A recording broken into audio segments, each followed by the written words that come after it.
नमस्कार, welcome to back my channel. तर जशी आता मी व्हिडिओची सुरुवात केलेली आहे तर त्या हिशोबाने तुम्हाला कळलंच असेल की आज काय आहे. गेस केलाच असेल तुम्ही. कॉमेंट करून नक्की सांगा. त्यानंतर जे आहे रात्री मी तर आधीच झोपायला गेले होते आणि मग 12 वाजता यांचा फोन आला आणि बघितलं तर यांनी मला केक पाठवला होता. आता हे ऑफिसला आणि केक घरी असं झालं होतं. हे नाही येऊ शकले म्हणून यांनी केक पाठवला मला. पण आता केक तर रिसीव झाला, पण युगीत पण झोपला होता आणि कोणीच नव्हतं. तर मग माझी काही इच्छा झाली नाही तो केक कट करायची. मी म्हटलं असू देत, आपण फ्रीजमध्ये ठेवून द्यावं तो केक आणि उद्याच आपण कट करूया यांच्यासोबतच. तर मग आता फ्रीजमध्ये ठेवायला गेली तर फ्रीज तसा पॅक होता पूर्ण, खूप सामान फ्रीजमध्ये. आधी फ्रीज रिकामा गेला थोडासा, केकसाठी जागा बनवली आणि त्यानंतर केक जो आहे तो फ्रीजमध्ये ठेवून दिला. आणि कधी तर हे पाठवत नाही मला, फर्स्ट टाईमच यांनी रात्री 12ला वगैरे कसं काय मला केक पाठवला मलाच कळलं नाही ते. तर चला मग मी म्हटलं आता राहू द्या, आता फ्रीज बंद केला, झोपूया म्हटलं, बघूया उद्याचं उद्या. एकटीने केक वगैरे कट करायला खूप कंटाळा येतो बरं का. कोणी सोबत असतं तर वेगळी गोष्ट, पण एकटीने नाही झालं ते माझ्याच्याने. मग मी झोपायला चालले गेले. त्यानंतर मग मॉर्निंग झाली, छान मस्त मॉर्निंग झाली. त्यानंतर छान अशी मी रेडी वगैरे झाली, मस्त ड्रेस वगैरे घातला आणि नंतर आम्हाला जायचं होतं मंदिरामध्ये. आता बर्थडे आहे म्हटल्यावर पहिलं तर हेच असते की आधी उठल्यावर आंघोळ करून मंदिरात जायचं. तर आम्ही आधी सकाळी लवकर उठलो आणि आधी जे आहे मंदिरात चाललो गेलो. कारण इथे मंदिरं जे आहेत ते 12 नंतर उघडे राहत नाहीत, लवकरच ते लोक बंद करून देतात, लॉकच लावून देतात डायरेक्टली. ते थोडासा पण उशीर झाला की देव पण बंद करतात आणि मंदिर पण बंद करून देतात. तर त्यासाठी सगळ्यात आधी गेलो मंदिरात, छान देवाचे दर्शन वगैरे घेतले. आमच्या घराच्या जवळच मंदिर होतं, तिथे गेलो आणि मग तिथनं निघालो.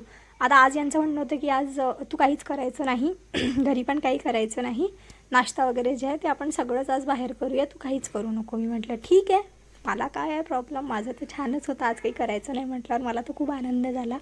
मग गेलो नाश्ता करायला, ब्रेकफास्ट. पण आज मला एवढा कंटाळा आला इथलं काही खायचं. मग आज मी काय खायचं विचार केला, कारण ऑलमोस्ट दुपार झाली होती.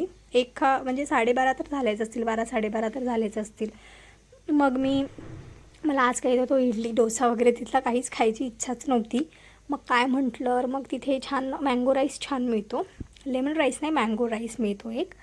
तर मग मी तो घेतला आणि हे तर राईस वगैरे खात नाही कारण यांना नाही आवडत तेवढं. आणि यांनी त्यांच्यासाठी डोसा घेतला काहीतरी आणि मग मी तो खायला घेतला आणि तो थोडा आंबट होता, पण ठीक आहे, छान होता तो मँगो राईस. तसा कच्चा मँगोचाच काय होता फ्लेवर होता त्यामध्ये. मग तसं पूर्ण छान तिथं नाश्ता वगैरे केला आणि त्यानंतर आम्ही निघालो. आता हे कुठे जात आहे हे मला नाही सांगितलं यांनी. हे म्हटलं की तू फक्त बस गाडीमध्ये, जाऊया आपण. मी म्हटलं ठीक आहे, आज मी तसंही काही विचारत नाही, चला तुम्हाला मला कुठे राहायचं आहे न्या, जाऊया आपण. मग आम्ही तिथनं निघालो आणि अशी युगीतची मस्ती जी सुरू होती मस्त गाडीमध्ये. मी यांना 1-2दा विचारलं कुठे जायचं आहे, घरी चला असं म्हटलं, कारण ऊन भयंकर होतं बाहेर. आजकाल ना वातावरणाचे काही समजत नाही, बाहेर निघालं की एवढं ऊन वाटतं आहे आणि रात्री थंडी वाजत आहे. तरी आम्ही AC ऑन केलेला होता गाडीमध्ये, तरीसुद्धा खूप जास्त भयंकर जी आहे गरमी वाटत होती. म्हणजे असं वाटत आहे की जस्ट म्हणजे आता उन्हाळा सुरू झालेला आहे असं. आणि असं आम्ही निघालो. आता मला काहीच माहिती नाही आम्ही कुठे चाललो आहे. मग आम्ही गेलो डिरेक्टली, गाडी आमची थांबली पॅन्टालून्समध्ये. तर पॅन्टालून्समधनं काय घ्यायचं मलाच खूप विचार आला. मग मी आली तर इथे आणि आल्यावर आधी मी स्वतःलाच बघून घेतलं की मी कशी दिसते आहे, काय दिसते. आणि मला माझा हा ड्रेस जो आहे ना तो खूप आवडतो, खूप म्हणजे खूप. मग मी स्वतःलाच बघितलं. त्यानंतर असे काही 2-3 ड्रेसेस काढले मी, जे की ट्राय केले. हा तर पूर्ण ते ख्रिश्चन हे असतात ना, ख्रिश्चन नवऱ्या लेडीज येतात तसाच तो काहीतरी दिसत होता, प्युअर व्हाईट. हा एक ड्रेस मला आवडलं, पण याचं बॅक जे आहे ते मला आवडलं नाही, कारण हा म्हणजे बॅकलेस होता त्यामुळे. मग असे आम्ही 3 ड्रेस काढले, पण ह्या 3पैकी एकही ड्रेस ना मला आवडला ना यांना आवडला. मग हे सगळेचे सगळे त्यांच्या बास्केटमध्ये टाकून दिले. आणि मेन म्हणजे यांच्याकडे माझ्या साईजमध्ये हे 3च अवेलेबल होते, बाकी त्यांच्याकडे एक पण अवेलेबल नव्हता माझ्या साईजमध्ये, सगळे मोठ्या साईजमध्ये अवेलेबल होतं. तसं मग आम्हाला तिथे काहीच आवडलेलं नाही. मग त्यानंतर आम्ही गेलो एका दुसऱ्या शॉपमध्ये. आता दुसऱ्या शॉपमध्ये जाताना पायी गेलो आणि मध्येच जे आहे युगीतला वरती एरोप्लेन दिसला जाता जाता. आता त्याला तो एरोप्लेन पाहायचा होता. मग त्यासाठी आम्ही पूर्ण रस्त्यावर थांबलो आणि त्याचा एरोप्लेन जो आहे तो पूर्ण जाईपर्यंत त्याचा एरोप्लेन बघितला. नंतर एका परत दुसऱ्या शॉपमध्ये गेलो. तिथे पण काही ड्रेसेस बघितले, पण मला काहीच आवडलं नाही, काहीच नाही आवडलं. आणि यांचं असं होतं की तुला जे आवडेल तेच तू घे, मी तुला काही घेऊन देत नाही माझ्या इच्छेने, कारण तुला आवडत नाही. असं सगळं यांचं होतं की मला तुला काही द्यायचं नाही आहे, तुला काही आवडत नाही, माझ्या चॉईस तुला आवडत नाही. मी त्यांना म्हटलं आता बर्थडे आहे तर तुम्ही द्या. तर मी असं नाही आहे, मी डायरेक्टली काही नाही म्हणते, मला नाही आवडत तर ठीक आहे ना, पण द्यायचं तर काही असं सरप्राईज वगैरे एखादं. पण माझ्या नवऱ्याचं असं काहीच नाही. माझा नवरा कधीच कुठल्याच पद्धतीचं सरप्राईज वगैरे जे आहे ते देत नाही, कधी प्लॅन करत नाही. म्हणजे त्याला कळतच नाही ह्या सगळ्या गोष्टी, तर ते कधीच असं काही करत नाही. मग असं काहीच मग त्यानंतर जे आहे दुपारी आम्ही घरी आलो. त्यानंतर थोडा वेळ आराम वगैरे केला. त्यानंतर मग मी म्हटलं चला आता आपण बर्थडे कट करूया. आता आधी तर हे मला बोलले की मी ऑफिसला जातो तर आपण लवकर करून घ्या. मी म्हटलं ठीक आहे, तुम्हाला ऑफिसला जायचं तर आपण लवकर केक कट करून घेऊया आणि मग तुम्ही ऑफिसला जा. मग असं ओके झालं तर मग मी छान 2-4 माझ्याकडे बलून्स होते युगितचे, ते लावून घेतले आणि हॅपी बर्थडे लावून घेतलं. मग त्यानंतर सगळं केल्यानंतर हे म्हणतात की जाऊ दे आज मी वर्क फ्रॉम होम घेतो, मी काही ऑफिसला जात नाही. मी म्हटलं ठीक आहे ओके. मग आज त्यांना म्हटलं की आज तुमच्या हातचा चहा मला प्यायचा आहे तर आज तो करून द्या छान मस्त. मग आज माझा बर्थडे असल्याने आता ते नाही पण म्हणू शकत नाही. मग छान असं त्यांनी चहा केला आणि असंच काहीतरी मजा सुरू होती आणि असं मजा करत करत जे आहे ते चहा पूर्ण संपवला. त्यानंतर आता मी म्हटलं आधी सगळं रेडी करून घ्या, त्यानंतर आपण केक कट करायचं होतं, कारण मग मला रेडी पण व्हायचं होतं. मग मला वेळ नसता मिळाला आणि मग मी यांना काही सांगितलं तर यांना समजत नाही, मग माझी चिडचिड होते. मग मीच सगळं रेडी केलं आणि त्यानंतर जे आहे मी रेडी झाली. सो असा हा ड्रेस आहे, हा मी घातला. हा ड्रेस मी मागे घेतलेला होता, म्हणजे आता नवीनच आहे, हा पहिल्यांदाच घातलेला आहे. तर असा हा ड्रेस होता. हा काहीतरी जयपुरी प्रिंटमध्ये आहे, हा मी एका एक्झिबिशनमधून घेतलेला आहे. त्यानंतर हे हॅपी बर्थडेचं बर्थडे गर्लचं हे यांनी मागवलं आणि एक हा बेल्ट मागवला आणि तो आल्याबरोबर त्याच्यातला बी जो आहे तो युगितनी तोडून टाकला. जसं आलं ते तसं. त्याला एवढी घाई, त्याला वाटलं असं काय एक्साइटमेंटमध्ये काय आलं आणि काय नाही, काय मागवलं की काय नाही मम्मासाठी, तर त्यांनी जसं घेतलं त्यातला बी जो आहे तो तोडून टाकला त्याने. आणि अशा प्रकारे मी छान रेडी झाले आणि आज मला खरंच खूप असं लहान झाल्यासारखं वाटत होतं, एकदम लहान झाल्यासारखं वाटत होतं.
माझा जो आहे बर्थडे झाला. मला तर आज खूप छान वाटत होतं. मी माझ्या काही मैत्रिणींना बोलवलं होतं, त्या पण आल्या होत्या, त्यांचे छान छान लहान मुलं पण आले होते आणि अशा पद्धतीने मस्त जो आहे बर्थडे सेलिब्रेट झाला.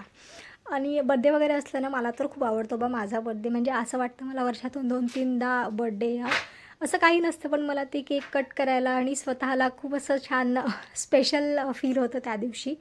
कामं तर असतातच घरातले, पण बाकी पण जे असतं ना, एक छान वेगळं खूप छान वाटतं त्या दिवशी. तर असं असतं. तर मला आवडतात खूप बड्डे. आणि ह्यावेळेसचा बड्डे पहिल्यांदा जो आहे म्हणजे गेल्या 2-3 वर्षापासून तर हे कधीच थांबले नाही बड्डेला माझ्या. त्यांचं ऑफिसच असायचं. तर म्हणजे ह्या एखादा म्हणजे 2 ते 3 वर्ष आधी एकदा बर्थडे होता, तेव्हा काहीतरी सॅटर्डे संडे आला होता. त्यावेळेस फक्त एक छान सेलिब्रेशन झालं होतं. त्यानंतर जे आहे ते मला वाटते याच वर्षी गेल्या 2-3 वर्षापासून असाच येतो आहे, मध्ये मध्ये नाही का वीकडेजला येतो आहे बर्थडे, त्यामुळे नाही झालं. पण आत्ता यावर्षी जे आहे यांनी घेतलं वर्क फ्रॉम होम आणि छान असं केक कटिंग झालं इथे माझं पहिल्यांदा एवढ्या दिवसानंतर, कधीतरी एवढ्या वर्षात. आणि छान असं म्हणजे मी रेडी वगैरे झाले, माझ्या मैत्रिणींना बोलवलं आणि त्या पद्धतीने जो आहे खूप वर्षानंतर असा बर्थडे सेलिब्रेट केला. जसं लहान लेकरांचं कसं, मी लहान असताना अशीच बर्थडे व्हायची, छान ड्रेस घालायचं, मग रेडी व्हायचं, केक कट करायचं, मैत्रिणींना बोलवायचं, छान काही स्नॅक्स वगैरे द्यायचं. सो तशा पद्धतीने जो आहे हा बर्थडे सेलिब्रेट झालेला आहे. तर असं छान झालं. त्यानंतर मी माझ्या नवऱ्याला, माझ्या युगीतला सगळ्यांना खूप थँक्यू पण म्हटलं की पहिल्यांदा एवढ्या वर्षानंतर जो आहे तो असा छान पद्धतीने जे आहे माझा बर्थडे सेलिब्रेट केला. त्यानंतर असं सगळ्यांनी छान केक वगैरे मला चारला, मी त्यांना चारला, असं सगळं झालं. त्यानंतर थोडंसं फोटोशूट पण झालं. ते मी शूट नाही केलं, शूट नाही केलं. छान असं सगळ्यांचं फोटोशूट वगैरे केलं. माझं पण छान मी फोटोज वगैरे काढले काही. आणि आता एवढा कचरा केल्यानंतर तो पण मलाच आवरावा लागेल. तर आधी जसा बर्थडे संपला तसा मी झाडू घेतला. आता त्यांनी झाडू मारून घेते म्हटलं, कारण खूप जास्त कचरा झालेला होता खाली, ते उडवलं होतं तर त्याचा. आणि अशा पद्धतीने सगळा जो आहे बर्थडे पूर्ण सेलिब्रेट झाला. त्यानंतर मी बसले छान, मला 1-2 गिफ्ट्स पण मिळाले, गिफ्ट्स पण छान छान मिळाले. त्यानंतर असं सगळं करून जे आहे आम्ही डिनरला गेलो बाहेर. आज बाहेरच डिनर करूया म्हटलं, घरी काही करायची माझी इच्छा नव्हती. तर मी म्हटलं की चल, मग इथे आम्ही गेलो. प्युअर व्हेजच पाहिजे आम्हाला, तर इथे आम्हाला छान मिळालं प्युअर व्हेज. आणि हे प्युअर पंजाबी रेस्टॉरंट होतं. इथे सगळ्या डिश पण आहे त्या मॅक्सिमम काय सगळ्याच फक्त पंजाबीच होतं इथे, दुसरं काहीच तुम्हाला नव्हतं इथे. मग इथे बसलो आणि इथे सिटिंग अरेंजमेंट एवढी छान होती, दोन्ही पद्धतीची त्यांनी अरेंजमेंट दिली होती. तर आम्हाला तर आता असं तर आपण नेहमीच बसतो, मी म्हटलं आज नवीन ट्राय करूया. तर आम्ही ह्या बाजेवर बसलो, तिथे खूप छान छान बाज होत्या, त्याच्यावर बसलो. तिथे तुम्ही झोपून खा, बसून खा, कसं पण खा, तर खा. आता पंजाबी रेस्टॉरंटमध्ये गेल्यावर लस्सी घेणं हे मॅन्डेटरी असतं, तर विदाऊट लस्सी येऊच शकत नाही. तसंही आमची लस्सी खूप जास्त आवडती आहे आणि इथे तर ती खूपच छान मिळणार होती. त्यासाठी आधी तर लस्सीच पिऊन घेतली. त्यानंतर बाकीचं जे पण आहे खाण्याचं पिण्याचं, आम्ही इथे मेन कोर्समध्ये काहीच नाही खाल्लं, कारण आम्हाला जेवण करायचं नव्हतं. आम्ही फक्त असं स्नॅक्स ॲटमच खाल्ले सगळे. त्यांनीच आमचं जे पोट आहे खूप भरून घेतलं, खूप म्हणजे खूप भरून गेलं. आणि इथलं म्हणजे जेवण नाही म्हणतात, पण टेस्ट जी होती ना, जे पण आम्ही ट्राय केलं, खूप म्हणजे खूप अप्रतिम टेस्ट होते आणि खूप छान, खूपच मस्त होतं सगळं. आणि मी स्टार्टिंगला नाही खाल्ली लस्सी, मी सगळ्यात शेवटी खाल्ली माझं सगळं संपल्यानंतर. आणि ती पण खूप म्हणजे खूप छान होती, ड्रायफ्रूट लस्सी होती ती खूप छान. सो अशा प्रकारे सगळं झालं. आजचा दिवस आमचा संपलेला आहे आणि आता आम्ही घरी जात आहे. आमचा पूर्ण दिवस जो आहे तो एंड झालेला आहे. सो बाय बाय, भेटू पुढच्या ब्लॉगमध्ये.